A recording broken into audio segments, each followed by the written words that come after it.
I'll cheat on you. When we decided to get married, my fiancé said this to me. I might be called foolish for not breaking up with him after he said such a thing a while ago.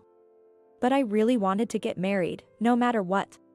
I've had my share of hardships because of it, but I don't regret it. My name is Anne, I'm 45 years old and currently single, actually divorced twice. My first marriage was when I was 26, but after 2 years of marriage, I couldn't get pregnant, and it turned out the problem was with me. Even after treatment, I was told my chances of getting pregnant were only 10% to 20%. My husband, who loved kids, was terribly disappointed, and 6 months after that diagnosis, he asked for a divorce. The shock of potentially not being able to have children had not yet faded, and the word a divorce felt like a death sentence to me. I begged, saying I wanted to try for the slim chance, willing to undergo treatment. Divorce him, don't you dare make our son unhappy. But even my in-laws came to me. So, with a heavy heart, I divorced. A year later, still not over it, Michael from my work approached me. He was one of the top 3 salespeople, handsome, and naturally popular with the female staff, but to me, he was from a different world. Moreover, I felt I shouldn't get involved with men, so I never took a special interest in him. However, my attitude seemed to pique Michael's interest. Eventually, worn down by his experienced approach, we started dating a few months later. But to Michael, I was just one of many, and even while we were dating, there were always other women in the picture. I was about to end it, realizing it was a fruitless relationship, when I found out I was pregnant. The surprise and joy I felt at that moment. I doubted it several times, wondering if it was a lie or a dream. Even with the hospital's confirmation, I bought a pregnancy test kit to recheck. I was going to be a mother. The thought brought me to tears. But once I calmed down, I started worrying about what to do next. Abortion was out of the question, but how was I going to raise this child? There are various supports for single mothers, but I was overwhelmed with doubts about whether I could do it on my own. I thought about discussing it with Michael, but I was sure he'd say he didn't want the child or suggest breaking up. Having no friends to talk to about such things, I eventually reached out to my brother. He was in his 3rd year of marriage, enjoying life with his wife while living with our parents. He was overjoyed to hear about my pregnancy. If anything happens, we'll support you, so go ahead and have the baby. He said so. Encouraged by his words, I finally mustered the courage to tell Michael when he came to my apartment. He was silent for a while. Is it a boy or a girl? He asked. I don't know yet, but around the 17th week, we should know. I replied. Oh, I see. I would have preferred a boy, but a girl's fine. We can always have a son-in-law, he mumbled. Then he asked out of the blue. So, and, do you want to marry me? He asked me suddenly. I replied, of course, it's definitely better for a child to have a father. When I answered with a pounding heart, Michael had a few words to say. All right, let's get married. He said. Really? Are you sure? I was surprised. And then, Michael dropped another bombshell. I'll marry you, but I'm going to cheat. I was stunned by his words. If you don't like that, then no marriage. I won't acknowledge the child either. With those cold eyes fixed on me, I was so shocked I couldn't speak, and he just left, leaving me there. Panicking, I thought about many things. Michael doesn't love me, I'm just convenient for him, and he'll never stop playing around with other women. But a child needs a father, and I'm not confident about being a single mother. These thoughts raced through my mind, making it hard to decide. But this child is a miracle. I want to make this child happier than anyone else. I no longer love Michael, but a father is still better for a child. I don't know what the future holds, but I'll take a chance on this marriage. With that resolve, I remarried Michael at 34. Just as he declared, Michael's affairs never ceased. Though I was prepared, I sometimes expressed dissatisfaction with him, even after our daughter Lily was born, as he never changed his ways. He would always get furious. You should be grateful I married a trashy woman like you. Just shut up and take care of the kid. He would shout, sometimes even becoming violent. The bullying from my in-laws, especially my mother-in-law, was also terrible.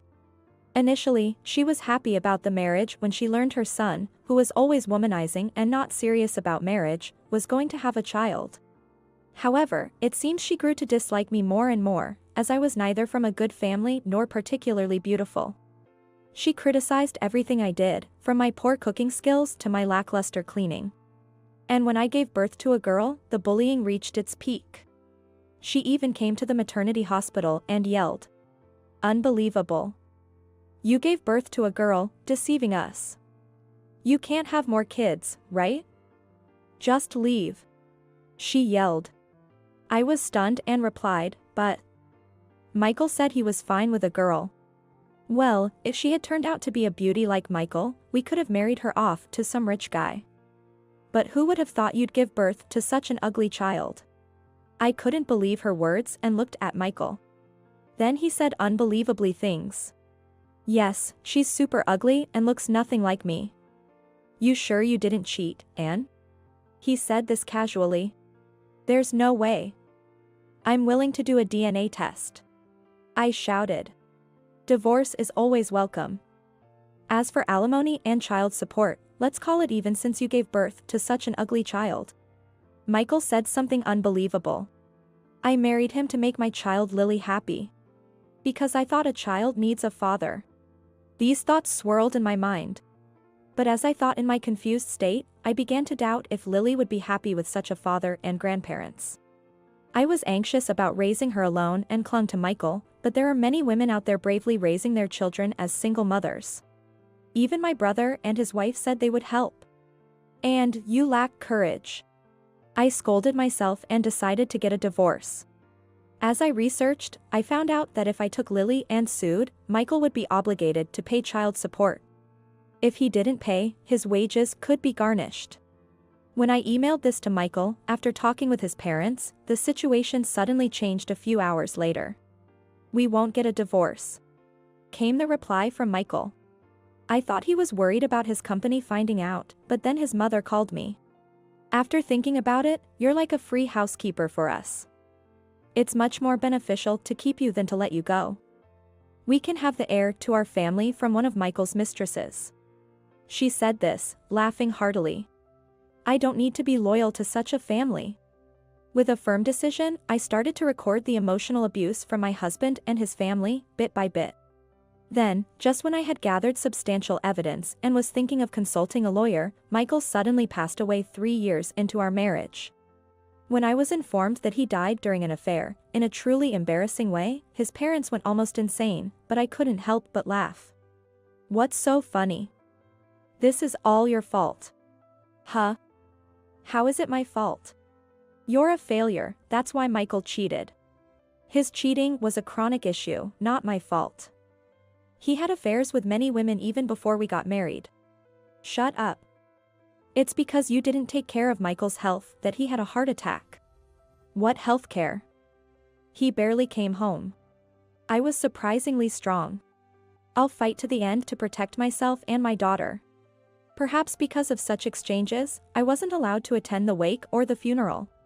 During the funeral, the in-laws were bad-mouthing me to the relatives, but it was they who received cold stares, as the news of Michael's embarrassing death had leaked. While I rested at home during the funeral, my brother emailed me. "I need to discuss something. Can you contact me after the funeral?" He knew about the treatment I received from Michael and his family and disliked them, so he didn't attend the funeral. When I called him immediately, he was outraged that I was barred from the funeral and made a proposal for the sake of me and my child. A few days after the funeral, I started packing my room and preparing to return to my parents' house. I also filed a termination of the marriage kinship document to cut ties with my in-laws. Unaware of this, my mother-in-law ordered me to do thank you visits and write letters of thanks to the funeral attendees. It's ridiculous for someone who didn't attend the funeral to make thank you visits. It would make your family a laughingstock. I ignored her. Also ignored the funeral home's payment. Then, a few days later, I left with my daughter to my parents' house without telling anyone. The next day, my furious mother-in-law called. "Where are you right now?" "At my parents' house." "I've already moved my stuff in, so I won't be returning there." "What nonsense are you talking about? From now on, you're supposed to take care of us. I knew she had been having trouble with her legs recently, but to think she'd expect me to care for her after all the bullying was unbelievable. I've already completed the procedures, and we are now strangers to your family. Whatever happens to you in the future is none of my concern. Then, she shrieked over the phone. That's not unrelated. What about his inheritance? His inheritance? Of course, all the assets built during our marriage go to me. It's the law. If you have any objections, feel free to take it to court. After saying that, my mother-in-law slammed the phone. I couldn't help but smile, feeling I had finally retaliated. However, about 6 months later, apparently advised by someone, she called again. Don't get too comfortable. Lily has a duty to take care of us. No, she doesn't. It's the law. Lily and us are blood relatives, she has to care for us in our old age. Return Lily to us immediately. She was confident. But she was speechless at my next words. There is no such duty. Lily is no longer related to you by blood. In fact, Lily had become the special adoptive child of my brother and his wife. Special adoption means completely severing ties with the original parents and relatives, becoming the child of the new parents. My sister-in-law, who had the same condition as me and couldn't have children, pleaded to adopt Lily as their special child. After about 6 months of custody, Lily recently became their child. It was really hard to let go of precious Lily. But if I didn't, I could see you tying her down and making her unhappy in the future. That's why I accepted my brother and his wife's strong wish. You are horrible. My mother-in-law screamed. No wonder, as Michael was their only child, and with their declining health, they now had no one close to take care of them. You won't be bothered by us anymore, so please enjoy your retirement with your husband. I said and hung up. I don't regret my decision. Before the adoption, I had divided Michael's inheritance for Lily. She was 3 then and is now 11, growing up healthily with my brother as her father and my sister-in-law as her mother. I sometimes visit my parents' house and interact with Lily as her aunt, and that's enough for me to be happy.